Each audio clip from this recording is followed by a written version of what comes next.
The early morning sun was just beginning to peek over the horizon as Staff Sergeant James Cooper pulled his old blue pickup truck into the empty parking lot at Miller's Dock. It was 5:30 a.m., and the autumn air was crisp and cool.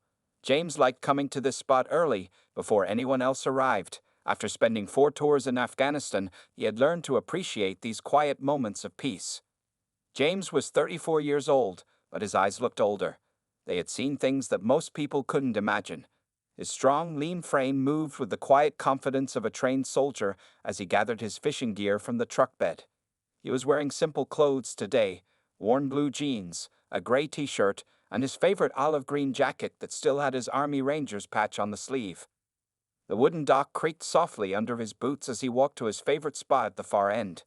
James had discovered this fishing spot 3 months ago, shortly after returning home from his last tour. He had been having trouble sleeping, like many soldiers do after coming back from war zones. His therapist had suggested finding a peaceful hobby, and fishing had always been something he enjoyed as a kid.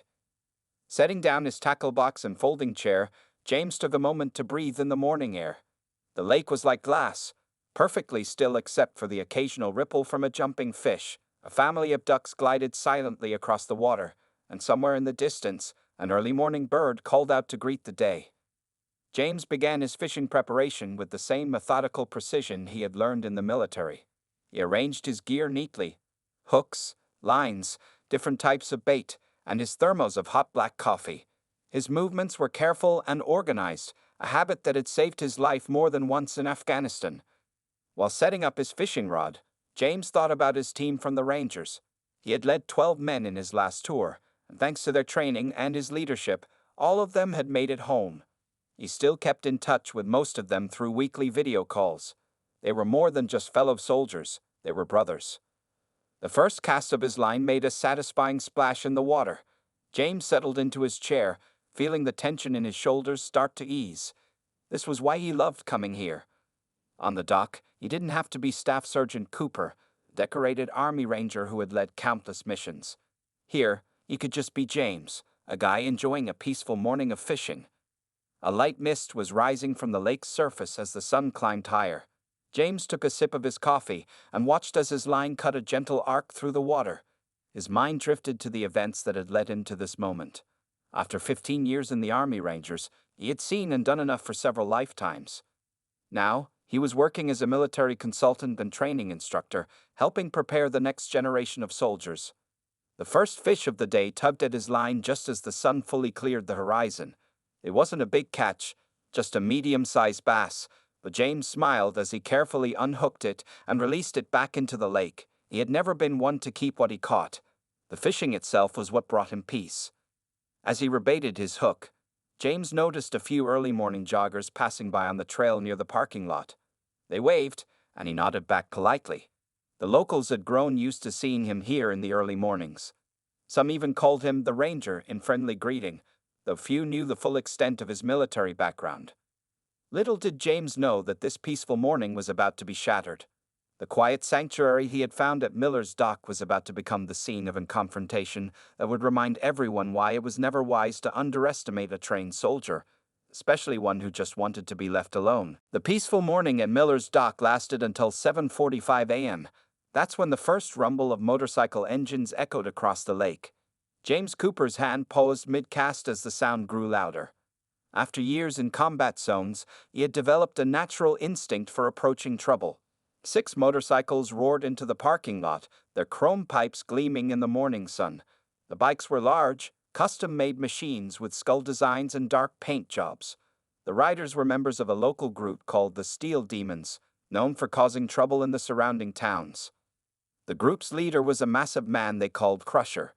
He stood about 6'4" and weighed close to 300 pounds, with a scraggly beard and arms covered in tattoos. His leather vest was decorated with patches, showing he was the president of the Steel Demons. As he dismounted his bike, he pulled out a beer from the saddlebag, cracking it open despite the early hour. The other 5 bikers followed their leader's example. They were a rough-looking bunch, all wearing leather vests covered in patches and chains. 2 of them carried small portable speakers, and soon heavy metal music was blasting across the previously quiet fishing spot. Their loud laughter and cursing echoed across the water, scaring away the ducks and any chance of catching fish. James remained calm at his spot on the dock, but his military training had already kicked in. Without making it obvious, he had counted the men, noted their positions, and identified potential weapons, mostly chains and what looked like brass knuckles in one man's back pocket. It was a habit that had kept him and his team alive in Afghanistan. From his position, James could hear their conversation. They were already half-drunk from a party the night before, and they were bragging about a fight they'd started at a bar in the next town. Crusher was particularly loud, boasting about how he had thrown a man through a window. The noise and disruption had driven away the few other morning visitors to the dock. A couple who had been setting up their fishing gear quickly packed up and left. An elderly man walking his dog turned around as soon as he saw the bikers. Soon, James was the only other person remaining in the area. It didn't take long for the bikers to notice him. Crusher pointed him out to his friends, making a joke about the lonely fisherman that made his gang laugh. They began throwing their empty beer cans, trying to see who could get closest to where James was sitting. One can splashed into the water just a few feet from his fishing line. "Hey, look at this guy," Crusher called out, his voice thick with mockery. "Doesn't he know this is our spot now?" The other bikers laughed, encouraged by their leader's taunting. Two of the younger bikers started walking down the dock, intentionally making it shake with their heavy boots. They were passing James's truck in the parking lot when one of them noticed the Army Ranger sticker on his bumper. The man elbowed his friend and pointed it out, but they just smirked, too drunk and arrogant to recognize the warning sign it represented. James remained seated, his posture relaxed but alert. His years of combat experience had taught him to stay calm in tense situations. He knew that showing fear or anger would only encourage them. Instead, he slowly began to reel in his fishing line, his movements deliberate and controlled. The morning sun now highlighted the dock clearly, casting long shadows of the approaching bikers across the wooden planks. The heavy metal music continued to blast from their speakers, mixing with their loud laughter and crude jokes. The peaceful fishing spot had been transformed into what felt like a powder keg, just waiting for a spark. What the Steel Demons didn't realize was that they had just made a serious mistake. The quiet man at the end of the dock wasn't just any fisherman looking for a peaceful morning. He was a highly trained combat veteran who had faced down much worse threats than a group of drunk bikers, and his patience was starting to wear thin. The two younger bikers reached James first, standing on either side of his chair. One of them, wearing a denim vest with torn sleeves, kicked at James's bait container, making the worms inside squirm. The other one, sporting a bandana and multiple face piercings, took a long drink from his beer before speaking. "Hey, old-timer," the one with the bandana said. "Didn't you hear? This is a private dock now. Steel Demons only." His breath reeked of stale beer and cigarettes as he leaned down closer to James's face. James continued his calm movements, securing his fishing line and placing his rod carefully beside his chair. His voice was quiet but clear when he spoke. "This is public property, gentlemen. There's plenty of room for everyone to enjoy it peacefully." This response brought a burst of laughter from the other bikers who were now making their way down the dock. Crusher led them, his heavy footsteps making the wooden planks creak dangerously. Empty beer cans clattered around his feet as he walked. "Peacefully?" Crusher mocked, his voice carrying across the water. "Did you hear that, boys? This guy wants peace." The group laughed again, forming a loose circle around James's chair. "What's the matter, friend? Don't you like a little excitement in your morning?" James remained seated, but his eyes were constantly moving, tracking each biker's position. His military training had taught him to always be aware of his surroundings. He noticed how the wooden dock had only one way out, now blocked by the bikers. He also noted the depth of the water on either side, roughly 8 feet deep, information that might become useful. One of the bikers picked up James's thermos of coffee and took a drink without asking. He immediately spat it out. "No whiskey in this coffee. What kind of fisherman are you?" He threw the thermos into the lake, where it landed with a splash. James watched his thermos sink, his face showing no emotion. Inside, though, he was calculating distances and angles, just as he had done countless times in combat situations. His muscles were loose but ready, prepared for whatever might come next.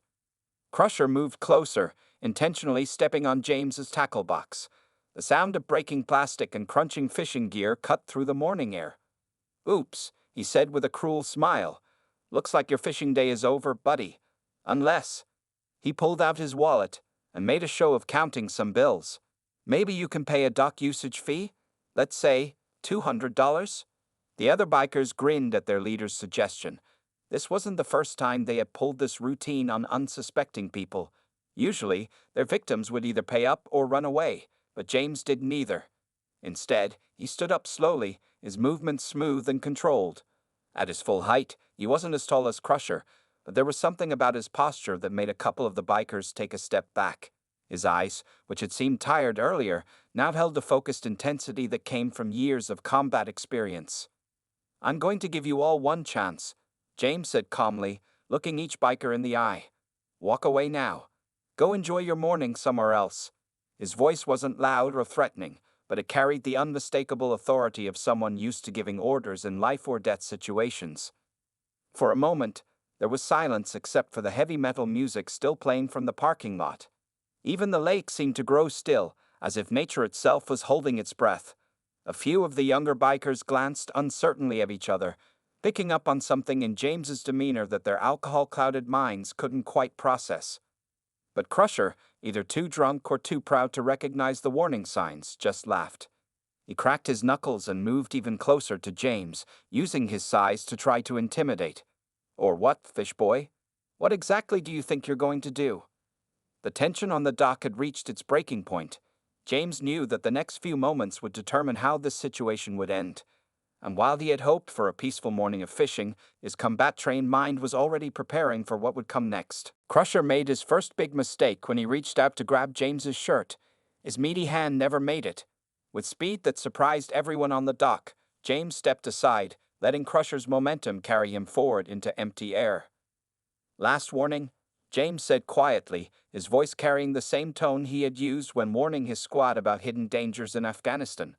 "Take your friends and leave." The big biker's face turned red with anger and embarrassment. Nobody had ever made him look foolish in front of his gang before. He spun around, less steady on his feet now, and pulled out a set of brass knuckles from his back pocket. "You're dead, fish boy," Crusher roared, sliding the brass knuckles onto his right hand. The other bikers spread out, forming a tight circle around James and their leader. Some pulled out chains, while others picked up pieces of James's broken fishing gear to use as weapons. James didn't move from his spot. His eyes tracked every movement around him, just as they had done during countless patrols and missions. He noticed how two of the younger bikers were standing too close to the edge of the dock. He saw how Crusher's stance was unbalanced, affected by the morning's drinking. Every detail was important, just as it had been in combat. "You know what I see?" James spoke calmly. "Despite the dangerous situation, I see 6 men who are about to make a very poor decision." His hands remained loose at his sides, but his body was coiled like a spring, ready to move in any direction. Crusher swung first, throwing a wild haymaker with his brass-knuckled fist. The big biker put all his weight behind the punch, expecting to feel the satisfying crunch of metal against bone. Instead, he felt nothing but air as James smoothly ducked under the swing. Before Crusher could recover his balance, James struck. His open palm hit the bigger man's elbow at precisely the right angle, a move he had learned in close combat training. There was a sharp crack, and the brass knuckles clattered to the dock's wooden planks. 2 of the younger bikers rushed forward, swinging their chains. James moved like water between them, his movements efficient and purposeful. He caught one chain and pulled hard, sending its wielder stumbling into his friend. Both men went down in a tangle of limbs and cursing. Another biker tried to grab James from behind, but 15 years of military training had prepared him for such attacks. James shifted his weight, using his attacker's momentum to flip him over his shoulder. The biker sailed through the air and landed with a splash in the lake. The remaining 2 bikers looked at each other nervously. They had expected an easy morning of bullying a lone fisherman. Instead, they were watching their friends being systematically taken apart by someone who moved with the precision of a trained fighter. Crusher, holding his injured arm, struggled back to his feet. His face was a mask of rage and disbelief. "Who the hell are you?" he demanded, spittle flying from his lips. James didn't answer immediately. He was busy dealing with one of the chain-wielding bikers who had managed to get up and was trying for another attack. A quick series of moves, lock, strike, sweep, and the man was back on the dock's wooden planks, groaning and clutching his side. The sound of splashing came from the lake as the biker who had gone overboard struggled to stay afloat, his leather vest and boots weighing him down. His panicked cries for help added to the chaos on the dock. Through it all, James maintained the same calm demeanor he had shown all morning. His breathing was steady, his movements controlled. He had been in far worse situations during his tours of duty. Compared to dodging bullets and IEDs in Afghanistan, handling a group of drunk bikers was almost straightforward. The morning sun now highlighted the scene clearly: 3 bikers on the ground, 1 in the water, and 2 more backing away slowly, their earlier bravado completely gone.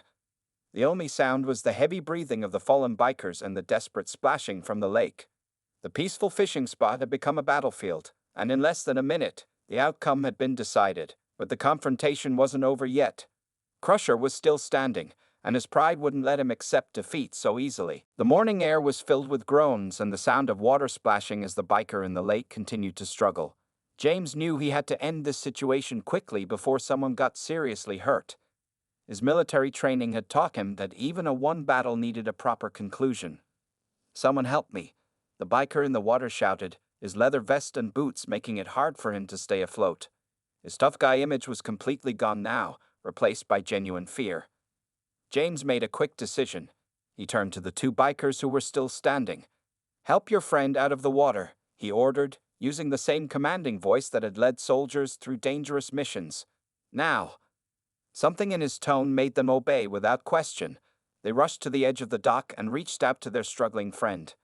As they helped pull him up, water poured from his clothes and his teeth chattered from the cold morning air. Crusher, still holding his injured arm, watched this scene with growing anger.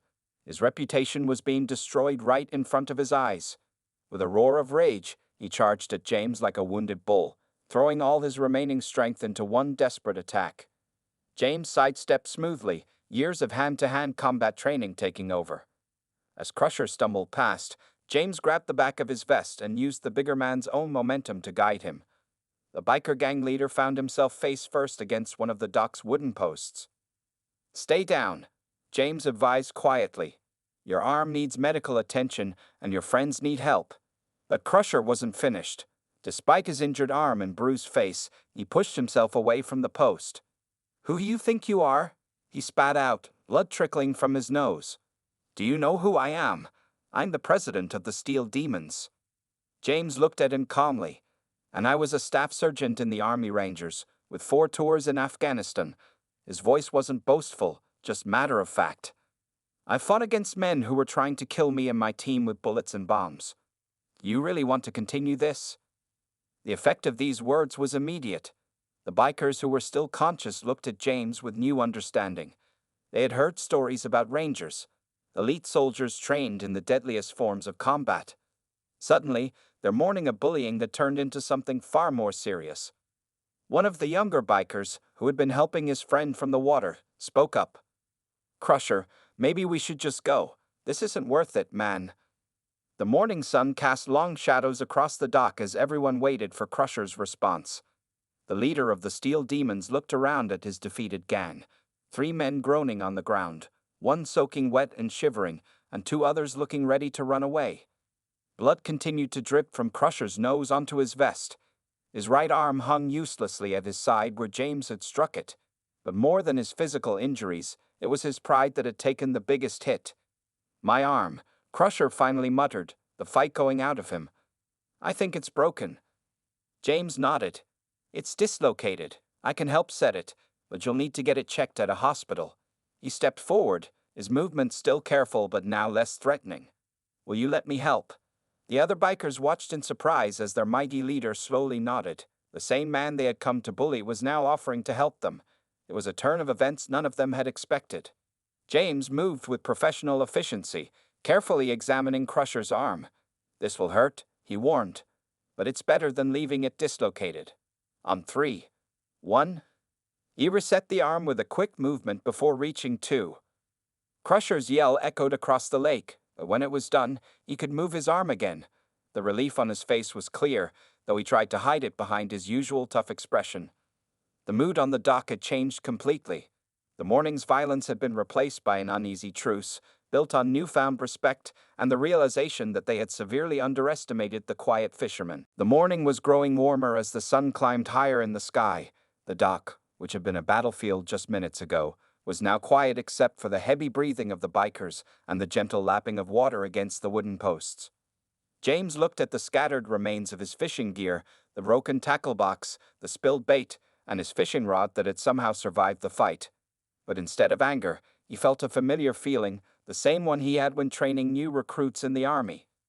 "Sit down, all of you," he said, his voice firm but not unkind. "You too, Crusher. That arm needs to rest." To his surprise, they obeyed, forming a rough circle on the dock. The biker who had fallen in the lake was still shivering, so James walked to his truck and returned with an old army blanket. Thanks," the wet biker mumbled, wrapping himself in the blanket. His tough guy image was completely gone now, replaced by something that reminded James of the young soldiers he used to train. "Let me tell you something," James began, standing before the group of seated bikers. "In Afghanistan, I led a team of 12 men. Every day, we faced real enemies, people who wanted to kill us. But you know what kept us alive?" He paused, making eye contact with each biker. "Respect. Respect for our training, respect for each other, and respect for the situation." Crusher, holding his recently reset arm, looked up. "What's your point?" he asked, but his usual aggressive tone was missing. "My point is," James continued, "that strength isn't about intimidation. It's not about making others fear you. Real strength is about protection and responsibility." He picked up one of the empty beer cans that littered the dock.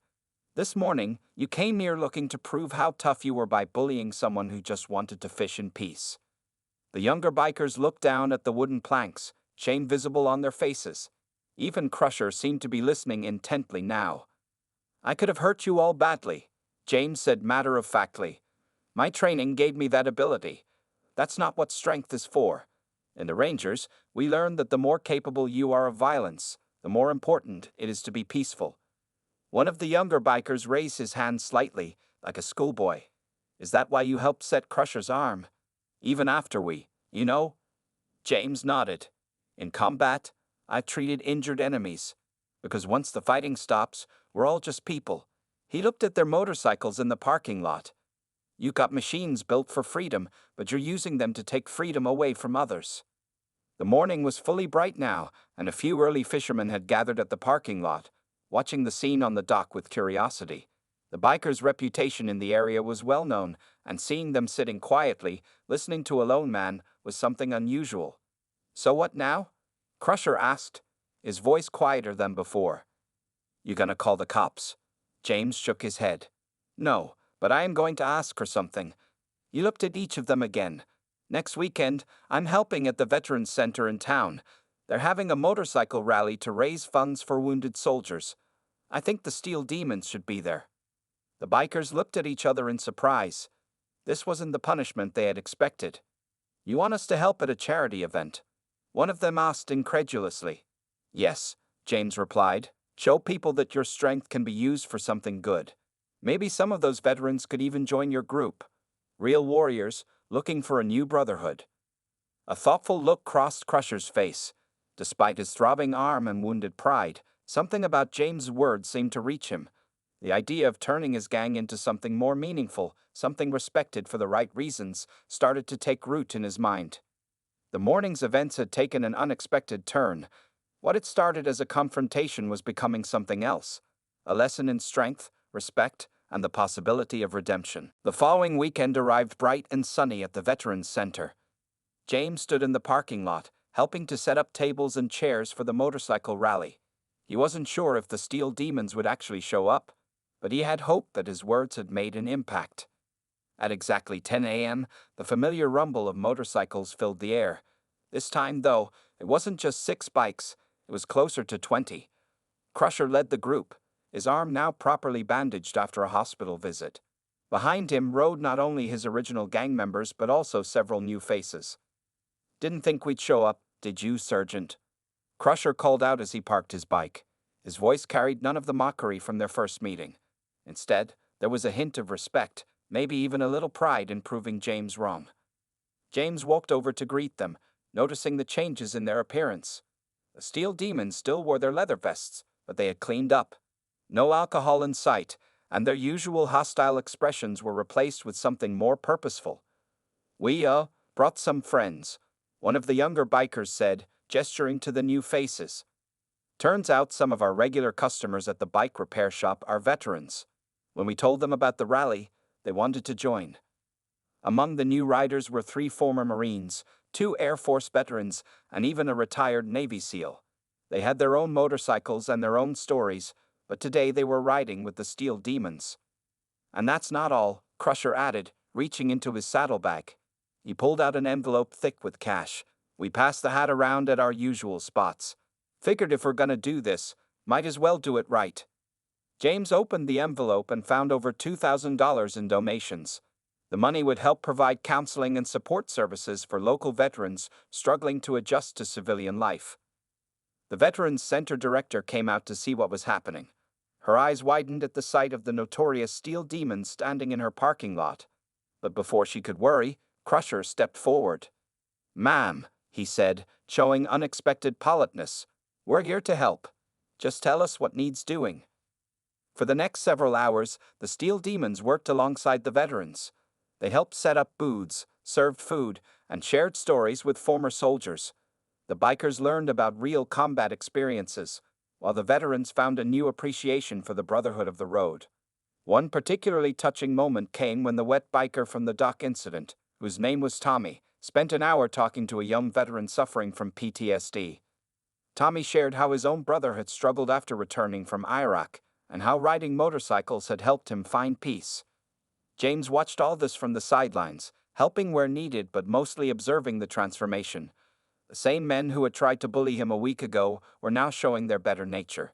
It reminded him of how his own military service had transformed him from a directionless young man into someone who could make a difference. "Hey, Sergeant," Crusher called out during a quiet moment. He walked over to James, looking somewhat uncomfortable. "About last week, I've been thinking. Maybe the Steel Demons need a new direction.